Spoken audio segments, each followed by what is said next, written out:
Кочанскиот градоначалник Николчо Илиев е нов председател на Советот на градоначалници на Источниот плански регион.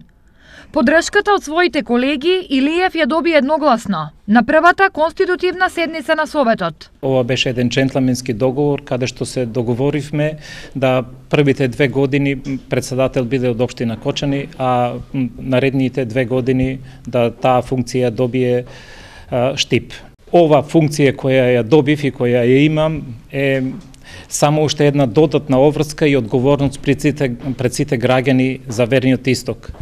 Очекувањата на граѓаните од истокот, како веројатно и од цела Македонија, се големи, затоа од тука и нашите обврски ќе бидат многу големи.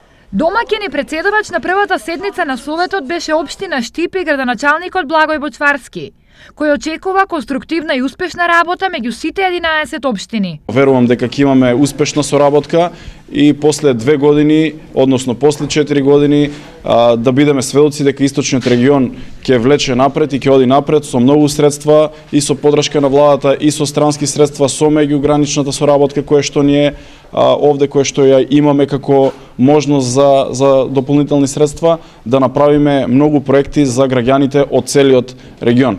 Соработката меѓу општините и Центарот за развој на регионот е многу важна, зашто заеднички ќе аплицираат за проекти од европски фондови, но и од Бирото за рамномерен регионален развој, кое е под Министерство за локална самоуправа. Министерството за локална самоуправа заедно со Бирото за рамномерен регионален развој за 2018 година ќе издвојат значително повеќе средства наменети за рамномерен регионален развој, од прилика околу 6 милиони евра. Меѓутоа, во исто време сакам да посочам дека владата на Република Македонија ќе работи напорно во наредниот период да ги алоцира средствата од сите министерства кои што ќе се издвојуваат токму за рамномерен регионален развој. На едно место градоначалниците од Истокот ќе седнат многу скоро, на втората седница на Советот, која најверојатно ќе се одржи наредната недела во Кочани.